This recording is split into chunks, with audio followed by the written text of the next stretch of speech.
Hi, I'm Nathan from Lemonade, and in this video we're going to talk about the differences between restructuring and voluntary administration.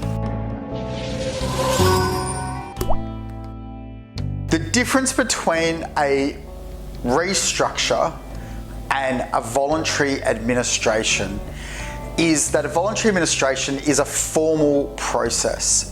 You are handing the keys to your company to a voluntary administrator.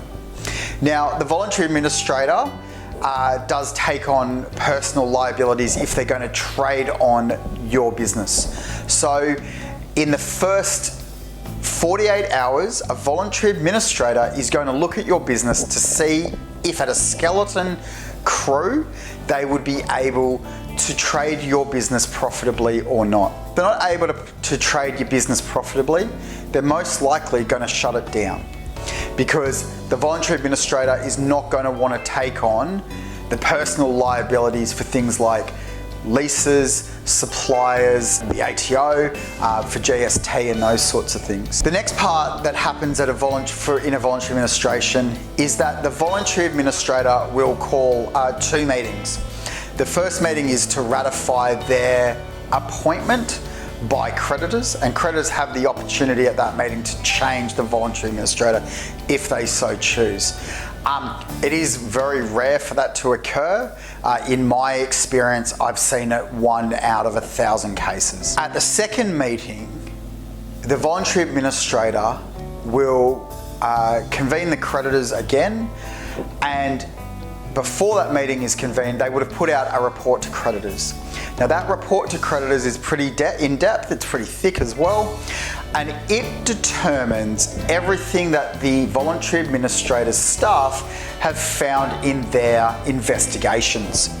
So it will look at rights and actions that they believe a liquidator would have if that company goes into liquidation. What it also proposes is if you are proposing a deed of company arrangement, which is an agreement between your creditors and the company, and all the different types of terms that can surround it. So it will have a monetary term, it will have a time term.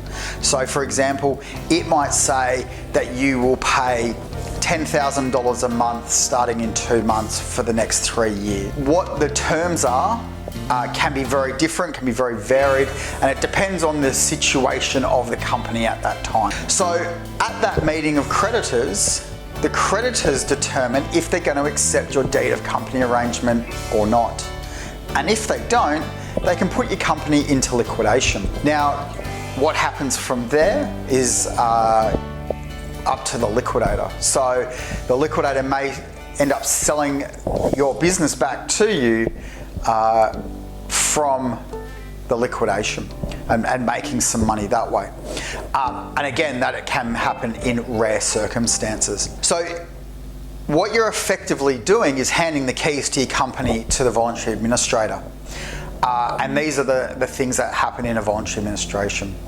When you restructure your business properly, you don't actually have that creditor to approve what's going on, because it's for fair market value, then the transaction should stand up. If it's not for fair market value, then you're going to have a problem with a liquidator down the road for uncommercial transactions. But the basis of it is, where does the power lie? And the power doesn't lie with the directors, it lies with the voluntary administrator and with the creditors. So look, I hope this has been helpful to you. If you do have some problems in your business, you've got some cash flow issues, you're not sure where to turn, give me a call. We'll do an hour free session together on Zoom to see how we may be able to help you. Have a great day.